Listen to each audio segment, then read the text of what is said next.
안녕하세요. 건강산책 시간입니다. 혹시 나뭇가지를 뚝 하고 부러뜨렸을 때요, 그 속에서 마치 거미줄 같은 은빛 실이 쭉 늘어나는 나무를 보신 적 있으신가요? 오늘 우리가 함께 걸으며 알아볼 이야기는 바로 그 신비로운 나무 두충입니다. 예로부터 허리나 무릎이 왠지 시리고 묵직하게 느껴질 때 우리 조상들이 즐겨 찾았던 나무가 바로 이 두충입니다. 자, 그럼 지금부터 이 두충이라는 나무가 걸어온 길을 함께 차근차근 따라가 보겠습니다.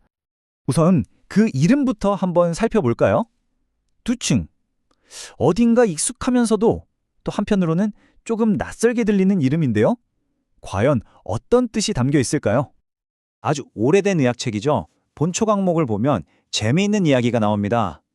옛날에 두중이라는 사람이 있었는데 이 사람이 이 나무 껍질을 먹고는 큰 깨달음을 얻었다는 겁니다. 그래서 그 사람의 이름을 그대로 따서 두충이라고 부르게 되었다고 해요. 참, 이름의 유래부터 범상치 않죠? 이름이 이거 하나만 있는 것도 아닙니다. 여러 아름다운 별명들을 가지고 있는데요. 껍질을 부러뜨렸을 때 나오는 그 은빛 실이 꼭 솜 같다고 해서 목면, 그러니까 나무솜이라는 이름으로도 불렸고요. 또 신선들이 먹는 귀한 것이라 해서 사선, 즉 신선을 생각하게 하는 약초라는 이름도 얻었습니다. 하나하나의 이름에 두충의 특징이 잘 녹아 있는 것 같습니다. 자, 그럼 이제 두충이라는 식물 그 자체에 대해 조금 더 가까이 다가가 보겠습니다. 과연 어떤 모습을 하고 있고 우리는 어느 부분을 약으로 쓰고 있는지 한번 자세히 들여다보죠. 두충나무는 원래 중국이 고향입니다. 가을이 되면 잎이 지는 키가 제법 큰 나무죠. 이런 나무를 우리가 낙엽, 화렵, 교목이라고 부릅니다. 그리고 우리가 약재로 귀하게 쓰는 부분은 바로 저 두툼한 나무의 껍질입니다. 한자로는 수피라고 하죠. 살아있는 나무의 모습과 약재로 다듬어진 껍질의 모습이 참 다르죠? 두층 껍질하면 뭐니 해도 이걸 빼놓을 수가 없습니다. 껍질을 쪼개서 양쪽으로 이렇게 쭉 당겨보면요. 지금 보시는 것처럼 은백색의 가느다란 실이 끊어지지 않고 탄력 있게 늘어납니다. 이게 바로 구타페르카라고 하는 천연 고무질 성분인데요. 다른 나무에서는 볼 수 없는 오직 두충만이 가진 아주 독특한 신분증이라고 할 수 있겠습니다. 그리고 우리가 꼭 알아두어야 할 중요한 사실이 하나 있습니다. 바로 이 두충이 대한민국 약전이라는 곳에 정식으로 올라 있다는 점입니다. 이게 무슨 뜻이냐면요. 두충이 그냥 민간에서 떠도는 그런 재료가 아니라 나라에서 정한 까다로운 기준에 따라서 품질과 안전성을 관리하는 공인된 의약품이라는 의미입니다. 우리가 안심하고 사용할 수 있는 근거가 바로 여기에 있는 셈이죠. 좋은 두충 약재 하나를 얻기까지는 생각보다 오랜 시간과 정성이 들어갑니다. 나무가 적어도 15년에서 20년은 자라야 하고요.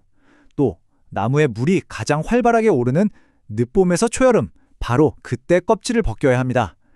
그걸 또 잘 말리고 때에 따라서는 약의 성질을 더 따뜻하게 만들려고 소금물에 볶아주는 과정을 거치기도 합니다. 그렇다면 우리 선조들, 옛 의학자들은 이 두충이라는 약재를 어떤 관점으로 바라보고 또 어떻게 활용해 왔을까요? 이번에는 전통 의학의 지혜 속으로 한번 들어가 보겠습니다. 옛 의학 서적들을 펼쳐보면 한결같이 이야기하는 두충의 가장 핵심적인 역할이 있습니다. 바로 이것입니다. 허리와 무릎의 통증을 다스려주고 우리 몸의 기둥이라고 할 수 있는 근육과 뼈를 튼튼하게 지지해주는 것. 이것이 바로 두충을 이해하는 가장 중요한 첫걸음이라고 할 수 있습니다. 전통의학에서는 이 원리를 설명하기 위해서 우리 몸을 집에 비유하곤 했습니다. 아주 재미있는 비유인데요. 이때 우리 몸의 근본적인 에너지를 저장하는 신은 집의 기초가 되는 주춧돌로 보았고요. 근육의 움직임을 주관하는 간은 집을 굳건히 받치는 기둥에 해당한다고 생각했습니다. 두충은 바로 이 주춧돌과 기둥, 즉 신과 간을 모두 튼튼하게 해서 집 전체, 다시 말해 우리 몸의 근육과 뼈를 견고하게 만드는 역할을 한다고 이해했던 것이죠. 이번에는 시간을 좀 더 거슬러 올라가 볼까요? 역사 속에서 사람들은 이 두충을 어떻게 사용해왔는지 그 발자취를 한번 따라가 보겠습니다. 원산지인 중국에서는 이 두충을 아주 특별하게 여겼던 것 같습니다. 심지어 신선들이 먹는 음식이라고까지 불렀으니까요. 이걸 꾸준히 먹으면 몸이 가벼워지고 늙지 않게 된다고 믿었다고 합니다. 건강하게 오래 살고 싶은 옛사람들의 간절한 소망이 이 약초에 담겨 있는 듯합니다. 그런데 두충이 단순히 허리나 무릎에만 쓰였던 건 아닙니다. 그 쓰임새가 생각보다 아주 다양했는데요. 예를 들면 임신 중에 태아를 안정시키고 산모의 건강을 돕는 목적으로도 쓰였고요. 또 나이가 들어가면서 기운이 떨어지고 소변에 불편함을 느끼는 중장년 남성들에게도 도움이 된다고 보았습니다. 민간에서는 차로 끓여 마시거나 술을 담가서 일상에서 건강을 지키는 생활의 지혜로 삼기도 했지요. 자, 그럼 옛사람들의 이런 지혜가 오늘날 과학의 눈으로는 어떻게 보일까요? 이제 현대로 돌아와서 오늘날의 두충을 다시 한번 살펴보겠습니다. 옛사람들이 근육과 뼈를 튼튼하게 한다고 표현했던 것을 현대 과학의 언어로 바꾸어 보면 어떻게 될까요?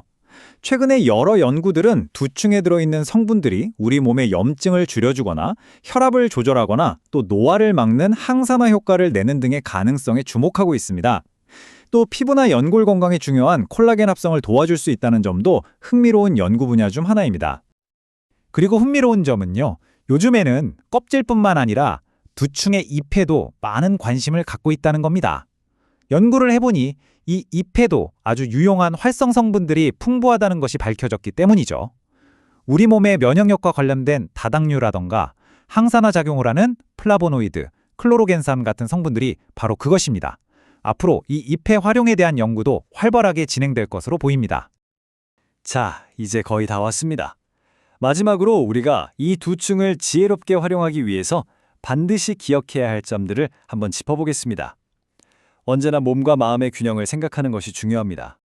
그렇다면 이런 두충이 과연 누구에게나 다 좋은 약이 될 수 있을까요? 어떤 약초든 마찬가지겠지만 누가 어떻게 사용하느냐가 정말 중요합니다. 이 질문에 대한 답을 함께 찾아봐야겠습니다. 전통적으로 두충은요, 몸이 좀 허하고 차가운 기운이 있는 분들, 그러니까 한의학에서 말하는 허증이나 냉증에 더 적합하다고 보았습니다. 반대로 몸에 열이 많거나 급성 염증으로 고생하는 분들은 오히려 피하는 것이 좋다고 했고요. 또 특정 질환이 있는 경우에도 주의가 필요할 수 있습니다. 그리고 몸이 아주 마른 분이 단순히 살을 찌우기 위한 영양 보충제로 드시는 것도 바람직하지 않을 수 있습니다. 핵심은 어떤 약초든 쓰기 전에 지금 나의 몸 상태가 어떤지를 먼저 살피는 것입니다. 세상의 모든 사람에게 똑같이 좋은 만병통치약이라는 건 아마 없을 겁니다.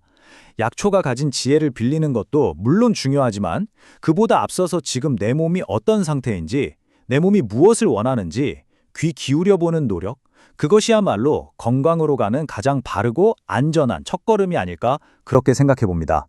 오늘 건강산책은 여기까지입니다. 고맙습니다.